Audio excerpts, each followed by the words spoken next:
Shalom Bapak Ibu yang dikasihi oleh Tuhan Yesus. Haleluya. Selamat beribadah untuk kita semuanya, walaupun di rumah-rumah. Tapi kita yakin dan percaya Tuhan kita hadir dimanapun kita beribadah. Amin.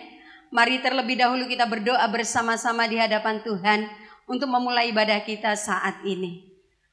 Bapa Surgawi, kami sangat bersyukur karena kebaikan-Mu yang membawa kami sampai hari ini, memberkati kami, menyertai kami. Dan kami hari ini mau memuji, memuliakan nama-Mu Tuhan. Biarlah semua pujian penyembahan kami, semuanya berkenan di hadapan-Mu.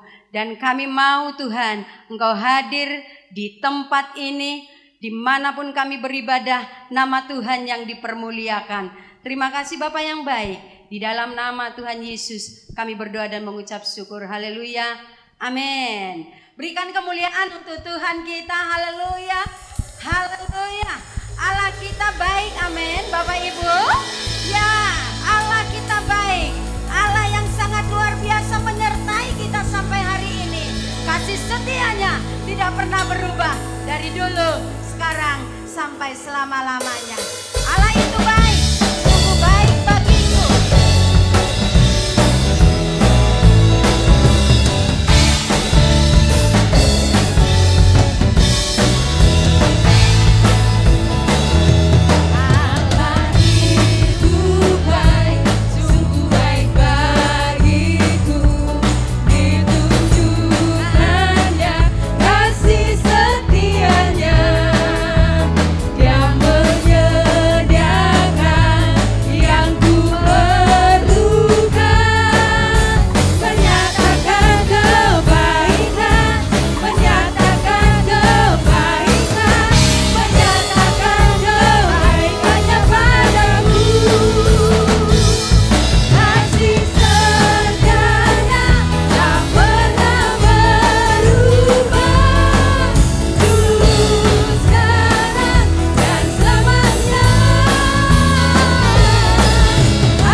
Setiamu tidak pernah berubah dari dulu, sekarang, sampai selama-lamanya. Kami sungguh bersyukur menjadi milik kepunyaan-Mu Tuhan. Kami sungguh bersyukur karena masa depan kami ada di dalam Engkau. Kami sungguh bersyukur karena kasih karunia-Mu lah kami ada sampai saat ini. Terima kasih Yesus. Kami akan memberikan kemuliaan kami bagi-Mu. Kami akan memberikan hormat pujian kami bagi-Mu. Karena Engkau Allah yang besar, yang berkuasa, yang layak dipuji dan layak ditinggikan. Haleluya. Makasih Tuhan. Makasih Yesus.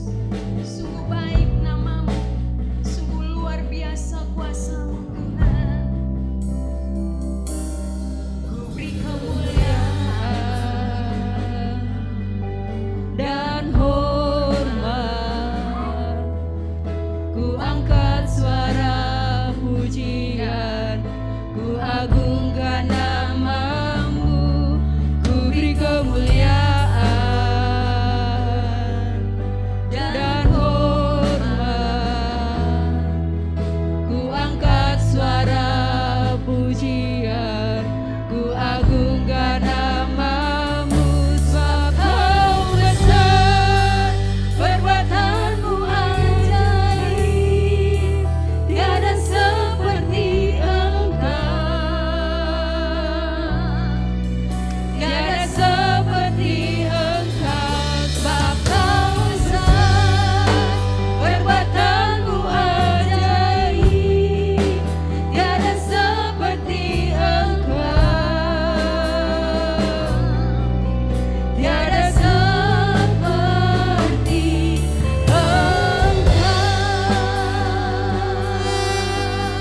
kasih Tuhan. Allah yang mulia dan layak disembah. Kami bersyukur Tuhan, kami bersyukur. Kami bersyukur karena kami masih ada kesempatan untuk memuji-Mu. Kami bersyukur masih ada kesempatan buat kami untuk senantiasa mengagungkan kebesaran-Mu. Bersyukur atas kebaikan dan kemurahan-Mu. Saat ini Bapa yang baik, kami mau mempersiapkan hati kami untuk mendengarkan kebenaran firman-Mu yang menguatkan iman kami di bumi ini. Oleh karenanya ya Tuhan, biarlah firman yang kami dengar hari ini menjadi kekuatan buat kami. Terima kasih Bapa yang baik. Di dalam nama Tuhan Yesus, kami siap untuk mendengarkan kebenaran firman-Mu. Kami bersyukur dan menyambut firman-Mu dengan ucapan syukur. Haleluya. Amin. Puji Tuhan. Saudara, hari ini kita akan menikmati firman Tuhan dengan satu topik yang sangat indah, yaitu kehidupan yang berhasil di mata Tuhan. Ada satu pertanyaan yang perlu kita renungkan pada hari ini. Mengapa kita perlu belajar tentang kehidupan yang berhasil di mata Tuhan? Kita tahu bahwa semua orang tanpa kecuali pasti menginginkan satu kehidupan yang berhasil. Namun satu sisi yang membahayakan jika orang tidak mengerti tentang pengertian berhasil. Ketika orang tidak mengerti pengertian berhasil yang sesungguhnya, maka orang ini bisa tersesat, akan memahami satu makna keberhasilan yang berbeda dengan apa yang menjadi maunya Tuhan. Oleh karena itu hari ini kita akan belajar sebenarnya kehidupan yang berhasil di mata Tuhan adalah kehidupan yang seperti apa. Saudara, secara umum pengertian berhasil, kalau saya lihat, saya teliti dari Kamus Bahasa Indonesia, berhasil itu artinya berjaya, jaya, berbuah, berbunga, bertelur, jadi, lulus, makbul, menang, tercapai. Ini adalah satu pengertian secara umum. Oleh karena itu pada umumnya orang itu mendefinisikan berhasil itu dihubungkan dengan pencapaian tujuan. Pada umumnya orang menghubungkan berhasil itu dengan satu perolehan kekayaan, status, gengsi, kekuasaan. Bapak Ibu, orang yang berhasil pada umumnya dikatakan orang yang hidupnya ini baik, punya rasa aman. Dalam hal keuangan, dia cukup uang.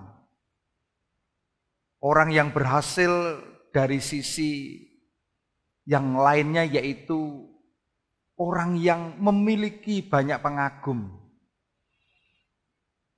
Oleh karena itu keberhasilan definisi secara umum ini bukannya salah. Tetapi kalau orang memahami pengertian berhasil hanya difokuskan kepada hal-hal yang bersifat sementara, jasmani, dan terlepas dari rencana Tuhan, maka orang bisa mengalami satu kehidupan yang namanya tersesat. Oleh karena itu, hari ini kita perlu belajar bagaimana arti hidup yang berhasil berdasarkan firman Tuhan. Mari yang pertama kali kita akan belajar sebenarnya apakah arti hidup yang berhasil. Belajar daripada kehidupan Yesus Kristus. Pengertian hidup yang berhasil yang pertama, orang yang berhasil adalah orang yang menggenapi rencana Allah. Dari pengertian pertama ini kita akan belajar kehidupan Yesus Kristus. Apa sebenarnya kehidupan yang sukses, kehidupan yang berhasil? Ayat pertama yang akan kita baca yaitu dari Yohanes pasal 4 ayat 34. Mari kita baca bersama-sama. Yohanes pasal 4 ayat 34. Makananku ialah melakukan kehendak Dia yang mengutus aku dan menyelesaikan pekerjaannya. Dari pengertian berhasil yang pertama, berhasil adalah menggenapi rencana Allah. Kita bisa melihat kehidupan Yesus Kristus mulai daripada kelahirannya, kematiannya, kebangkitannya, kenaikan Yesus Kristus ke surga, dan nanti kedatangannya yang kedua kali. Ini adalah sebuah rangkaian bagaimana Yesus melakukan kehendak Bapa di surga. Yesus menyelesaikan pekerjaannya, yang artinya Yesus menggenapi seluruh rencana Allah di dalam hidupnya. Satu contoh yang indah dari kehidupan Yesus ini patut kita jadikan sebagai teladan karena kita murid Yesus. Yesus tidak hanya memulai pelayanan, tapi Dia menyelesaikan. Ingat, menyelesaikan. Saya masih ingat ketika mengingat jeritan Yesus salah satunya, Dia katakan, di atas kayu salib Yesus katakan, sudah genap. Dialah Alfa dan Omega. Yesus adalah pribadi yang berhasil di mata Bapa di surga karena Yesus melakukan kehendak Bapa dan menggenapi rencananya. Tidak ada satu pribadi lain yang sanggup menggenapi rencana Tuhan kecuali pribadi Yesus Kristus. Walaupun kita lihat ada banyak halangan, banyak tantangan Yesus dalam pelayanannya selama di bumi, namun fokus utama daripada Yesus Kristus yaitu melakukan kehendak-Nya.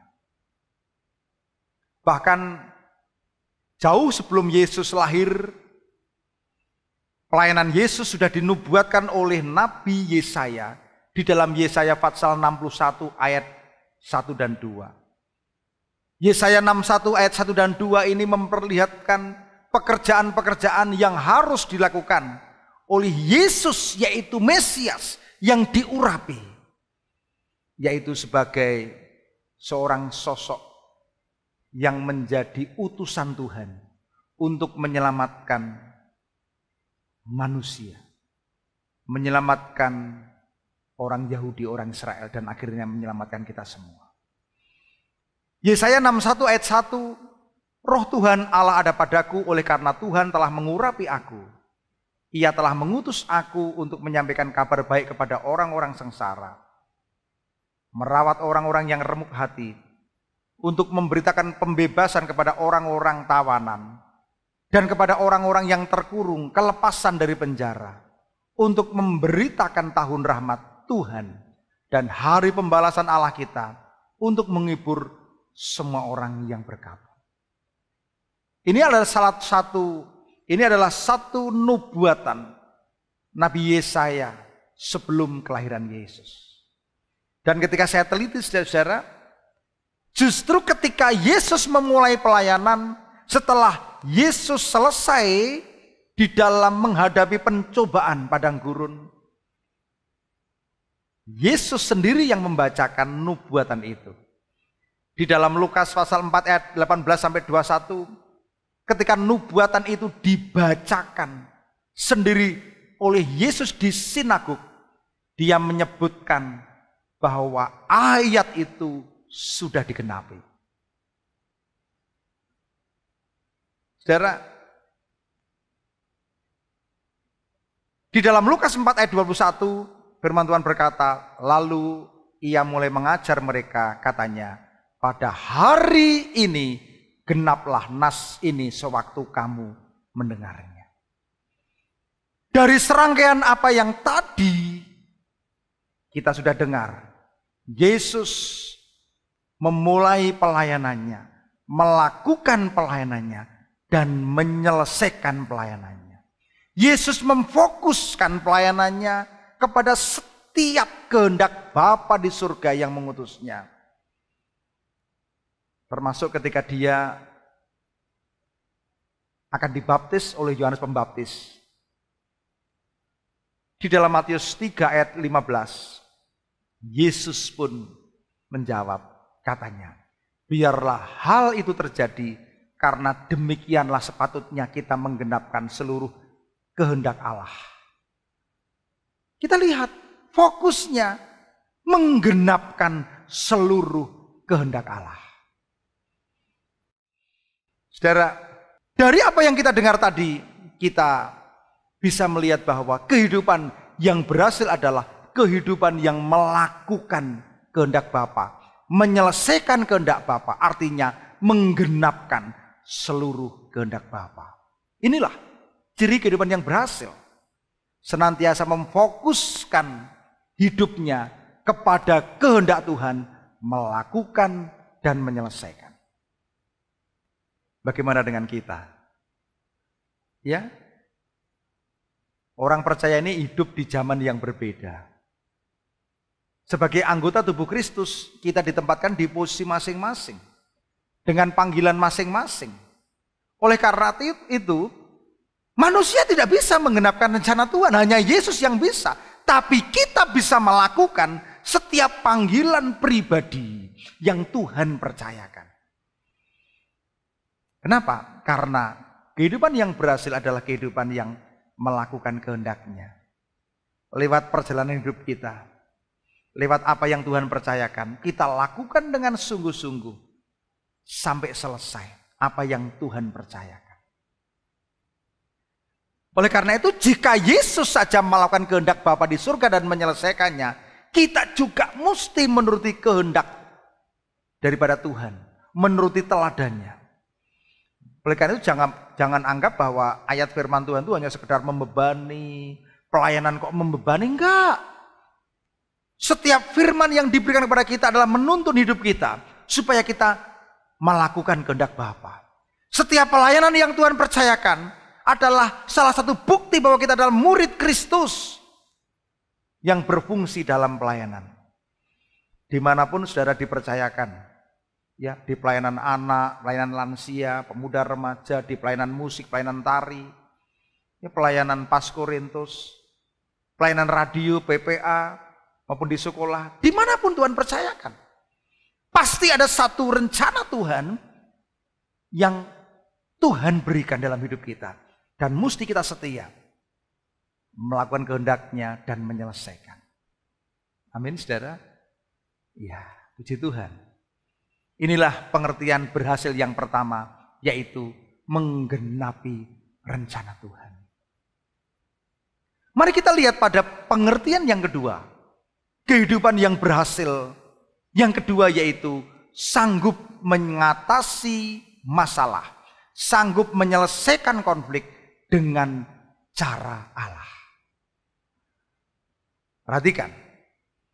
Kalau kita perhatikan di dalam seluruh bagian firman Tuhan, orang-orang yang dipakai oleh Tuhan pada zaman Abraham, Yusuf, Musa, Yosua, Daud, Daniel, dan semua masih banyak yang bisa kita sebutkan. Mereka adalah orang-orang yang dipakai oleh Tuhan, dipanggil oleh Tuhan, di dalam tanggung jawabnya masing-masing. Sesuai dengan zamannya masing-masing. Di dalam tugasnya masing-masing. Ya. Walaupun mereka adalah orang-orang yang dipakai Tuhan, mereka adalah orang-orang yang terus-menerus diperhadapkan kepada masalah. Ya, jangan dipikir bahwa ketika kita ikut Tuhan, kita nggak akan ada di dalam masalah. Khotbah minggu yang lalu, orang Israel ini walaupun sedang dituntun oleh Tuhan, keluar dari Mesir ke Kanaan, mereka diizinkan Tuhan menghadapi masalah. Demikian juga para tokoh-tokoh di dalam Alkitab ini, kita bisa melihat mereka juga menghadapi masalah. Namun mereka adalah orang-orang yang selalu mengatasi masalah dengan cara Tuhan. Itulah yang membedakan.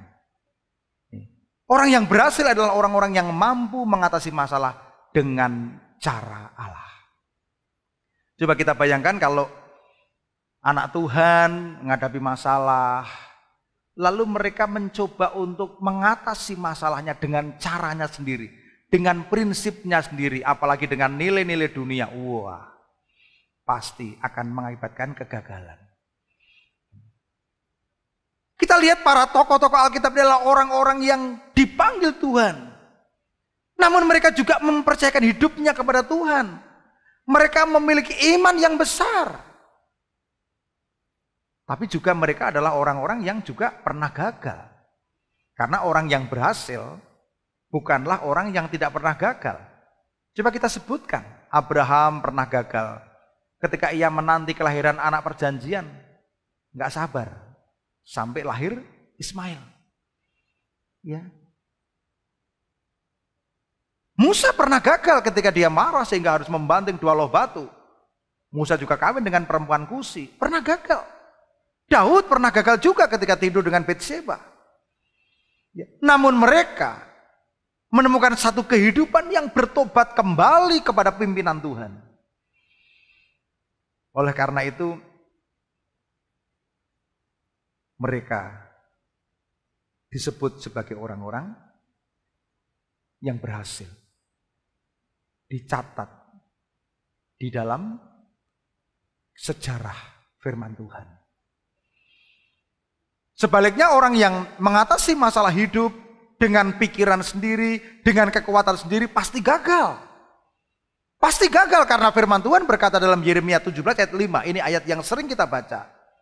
Terkutuklah orang yang mengandalkan manusia, yang mengandalkan kekuatannya sendiri, dan yang hatinya menjauh daripada Tuhan.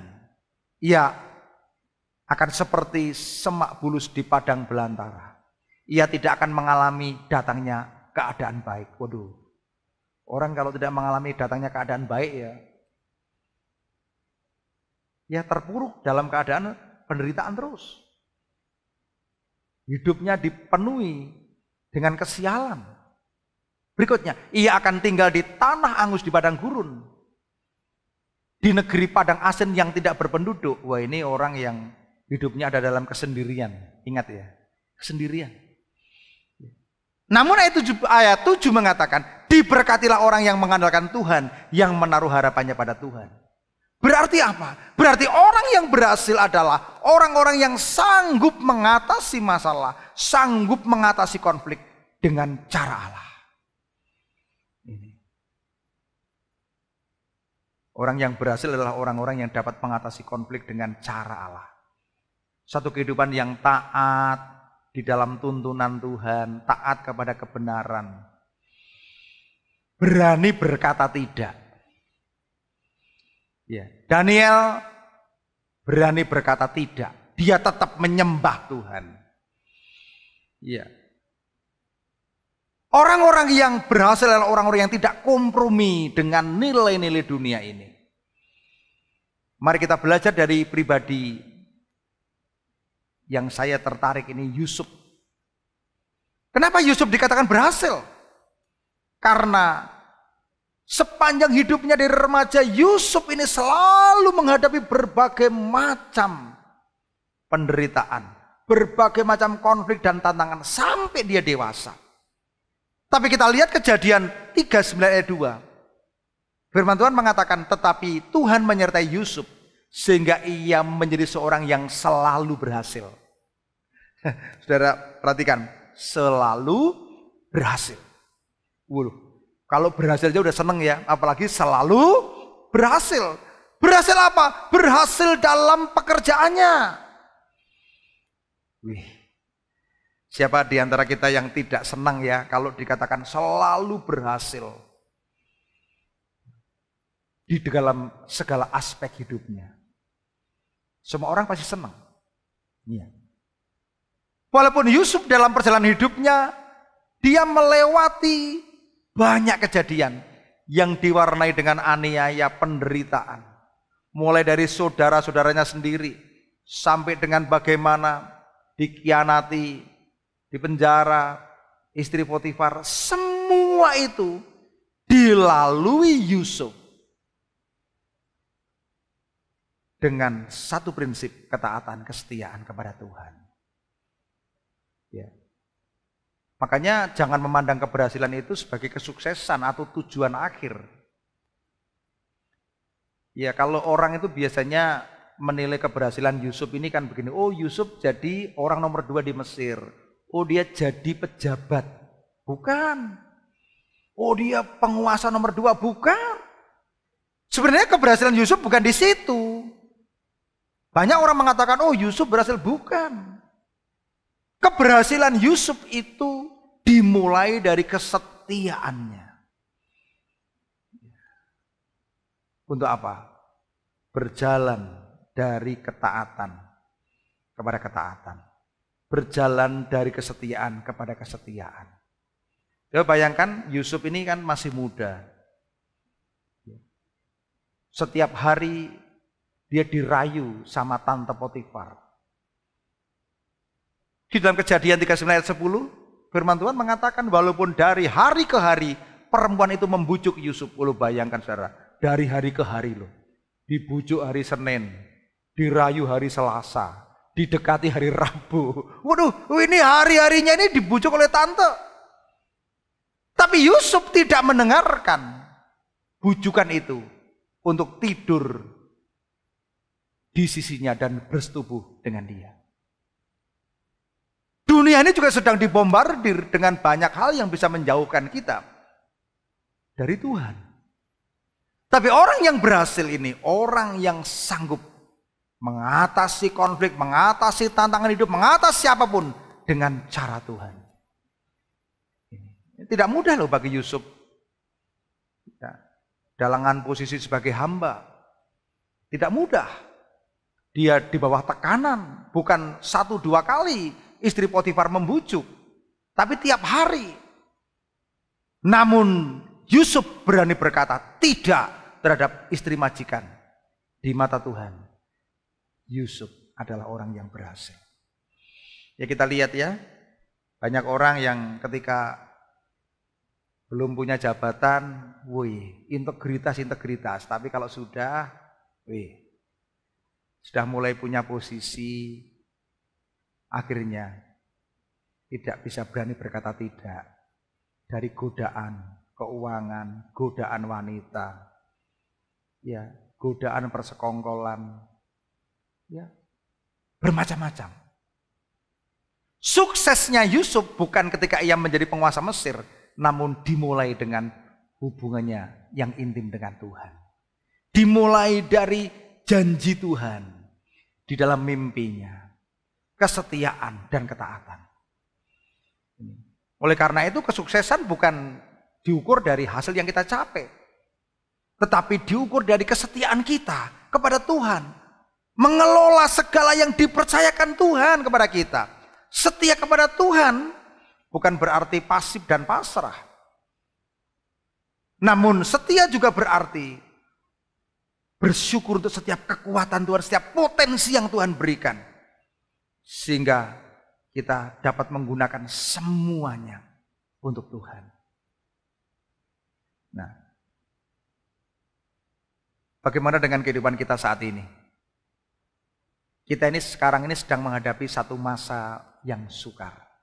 Masa tantangan, di mana-mana ada kesulitan.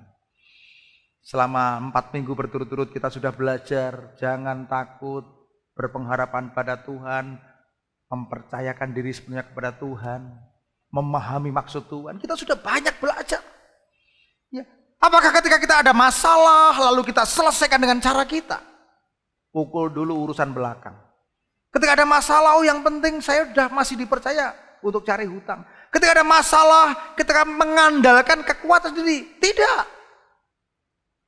Apakah ketika kita ada masalah, kita masih bergantung sepenuhnya kepada firman Tuhan yang adalah otoritas tertinggi kita. Firman Tuhan yang adalah tuntunan hidup kita. Jangan pernah kompromi. Kita mesti menyelesaikan setiap masalah tantangan hidup kita berdasarkan cara Tuhan. Itulah yang membedakan orang yang berhasil dengan orang yang tidak berhasil. Hati-hati saudara. Dunia sedang dibombardir dengan penampilan, dengan apa kata orang. Kalau kita kejar penampilan apa kata orang, kita selalu mempromosikan diri sendiri supaya dipuji. Enggak ada habisnya, jadi orang yang capek. Kita mesti mengejar seperti apa yang dicontohkan Yesus.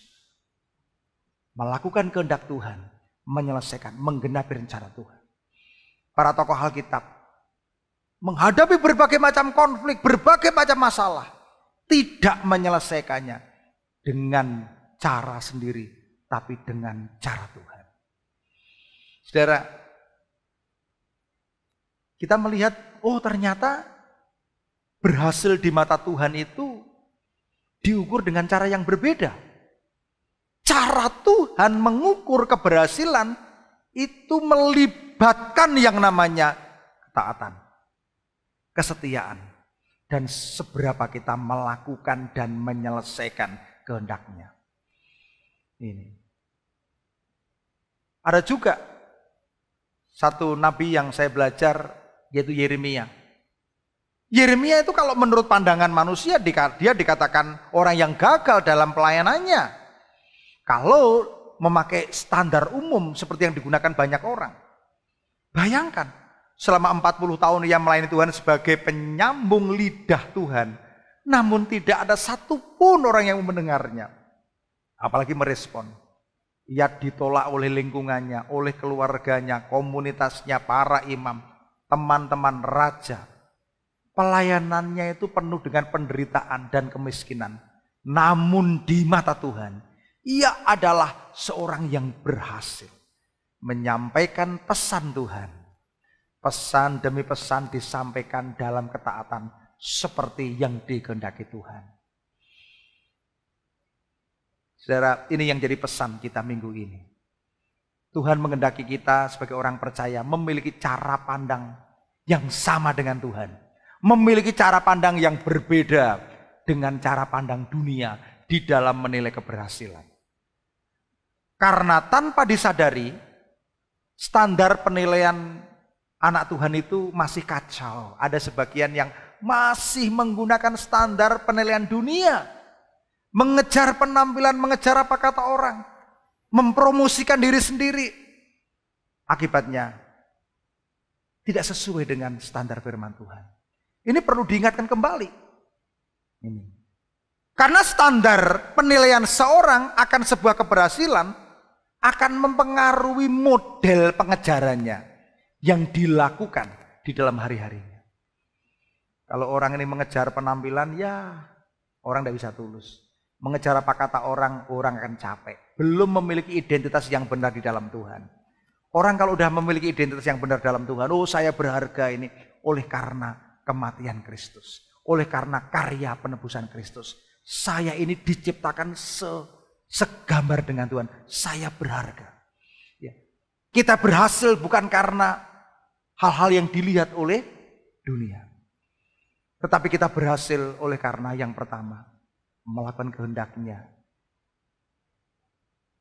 Menyelesaikan tugas pekerjaan yang Tuhan berikan. Menggenapi rencananya yang kedua, yaitu berhasil, yaitu sanggup mengatasi konflik dengan cara Tuhan.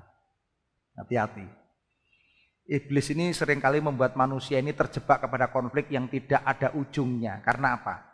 Iblis ini kan punya siasat. Kalau ada konflik, nanti konfliknya ditambah jadi 2. Deretnya deret ukur. 2 jadi 4, 4 jadi 16. Ya, hati-hati loh. Ketika saudara menghadapi konflik, menghadapi tantangan, menghadapi masalah, jangan sampai iblis punya kesempatan untuk memperbanyak masalah, memperbanyak tantangan dari kekeliruan kita. Ini. Kenapa? Karena iblis ini salah satu ciri dari kerajaannya, yaitu kerajaan maut. Kerajaan konflik. Anak Tuhan mestinya dibawa Tuhan kepada kebenaran. Ya, karena kebenaran itu mendatangkan apa? Damai sejahtera. Kemerdekaan yang sejati. Kalau orang tergoda untuk mengejar seperti apa yang umumnya orang kejar, ia akan tergoda menghabiskan seluruh energi hidupnya untuk memperoleh semua yang semu. Ya. Orang akan mengalihkan perhatian hidupnya, bukan mencari kehendak Tuhan, bukan mencari apa-apa yang abadi, tetapi mencari hal yang sementara, dan akhirnya akan sia-sia. Oleh karena itu dapat disimpulkan, orang yang sukses di mata Tuhan adalah orang yang hidup memuliakan Tuhan, orang yang setia, orang yang taat. Ketika kita memahami keberhasilan dengan cara ini, maka kita akan memahami keberhasilan seperti cara pandang Tuhan. Oleh karena itu kita memahami keberhasilan itu sebagai sebuah perjalanan, bukan pencapaian. Berjalan dalam ketaatan, kesetiaan. Berjalan dalam ketaatan, kesetiaan terus menerus. Sehingga kita dituntun Tuhan untuk kita hidup di dalam kehendak-Nya. Yang berikutnya, saudara, mari kita masuk di dalam penerapan. Kita baca dari Mazmur Pasal 127 ayat 1 dan 2. Nyanyian Syarah Salomo. Jikalau bukan Tuhan yang membangun rumah, sia-sialah usaha orang yang membangunnya. Jikalau bukan Tuhan yang mengawal kota, sia-sialah pengawal berjaga-jaga. Sia-sialah kamu bangun pagi-pagi dan duduk sampai jauh malam dan makan roti yang diperolehnya dengan susah payah, sebab ia memberikannya kepada mereka yang dicintainya pada waktu tidur. Saya akan mengambil konteks ini yang saya hubungkan dengan apa yang tadi kita terima. Saudara, semua orang yang ada di dunia ini sekarang sedang membangun kehidupan. Semua tanpa kecuali. Nggak ada yang diem, mesti semua bergerak karena kita semua berpengharapan. Namun satu hal yang perlu kita mengerti, semua yang dibangun orang itu akan menjadi sia-sia jikalau bukan Tuhan yang membangunnya. Nah, kata sia-sia ini artinya bukan impossible, bukan. Bukan tidak mungkin, bukan. Kata sia-sia ini artinya semua yang dibangun di luar Tuhan akan tidak berhasil. Tidak ada faedahnya, tidak ada manfaatnya. Mungkin orang bisa bangun kehidupan bisnis berhasil, bisa. Bukannya tidak mungkin. Orang bisa bangun kehidupan, wah saya jadi orang yang terhormat, saya punya gelar ini itu, bisa. Semuanya bisa. Dan anak Tuhan, apakah nggak boleh seperti itu? Harus.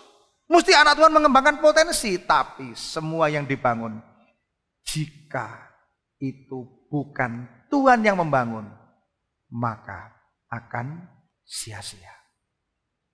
Saudara, pastikan kehidupan kita ini bukan kehidupan yang sia-sia, tetapi kehidupan yang berhasil di mata Tuhan. Saya ulangi lagi, kehidupan yang berhasil di mata Tuhan, yaitu kehidupan yang melakukan kehendak-Nya, menyelesaikan kehendak-Nya, menggenapkan kehendak-Nya. Yang kedua, kehidupan yang mampu menyelesaikan konflik dengan cara Tuhan. Ya, kita hidup di dunia, mumpung ada kesempatan. Selagi ada kesempatan, kita lakukan kehidupan yang berhasil di mata Tuhan. Bukan dengan kekuatan kita sendiri, tapi dengan kekuatan Tuhan.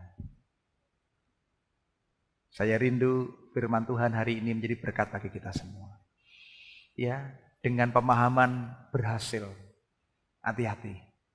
Tidak semua kehidupan yang kelihatannya berhasil itu sungguh-sungguh berhasil di mata Tuhan. Mesti kita membangun satu kehidupan di dalam Tuhan. Biar Tuhan sendiri yang membangun. Supaya kehidupan kita tidak sia-sia. Mari kita bersama-sama berdiri semua. Yang ada di rumah-rumah, kita berdiri semua.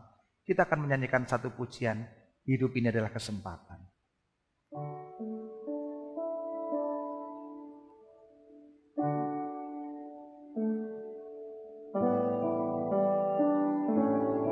Hidup ini adalah kesempatan. Hidup ini untuk melayani Tuhan. Jangan sia-siakan apa yang Tuhan beri. Hidup ini harus jadi berkat. Oh Tuhan, pakailah hidupku selagi aku masih kuat. Bila saatnya nanti ku tak berdaya lagi, hidup ini sudah jadi berkat. Bapa di surga, kami bersyukur untuk firman-Mu yang indah pada hari ini. Kami semua rindu memiliki satu kehidupan yang berhasil di mata Tuhan, bukan di mata dunia, bukan di mata orang. Kami rindu menjadi orang-orang yang melakukan kehendak-Mu, menyelesaikan kehendak-Mu, menggenapi rencana-Mu, sesuai dengan setiap panggilan yang Tuhan percayakan. Kami rindu di masa kami hidup di dunia ini menghadapi masalah tantangan, kami rindu menyelesaikan dengan cara Tuhan. Bapa, berkati kami semua, supaya firman Tuhan ini menjadikan satu firman yang membuat hidup kami kokoh kuat di tengah-tengah suasana dunia yang sedang mencekam ini, di tengah-tengah berbagai macam kesulitan yang kami semua alami. Kami percaya Engkau adalah Tuhan yang senantiasa memegang tangan kami untuk kami senantiasa berjalan, membangun hidup kami. Bukan kami yang membangun, tetapi Tuhan yang membangun supaya kehidupan kami berhasil. Jemaat yang dikasihi Tuhan, terimalah segala berkat yang terbaik dari Tuhan. Segala berkat kasih setia dari Allah Bapa, Anak, dan dari Allah Roh Kudus menyertai kehidupanmu mulai sekarang sampai selama-lamanya. Diberkatilah hidupmu, diberkatilah rumah tanggamu, diberkatilah semua pekerjaanmu. Terima kasih Bapa. Di dalam nama Tuhan Yesus Kristus yang percaya berkata, amin. Selamat hari Minggu, Tuhan berkati kita semua.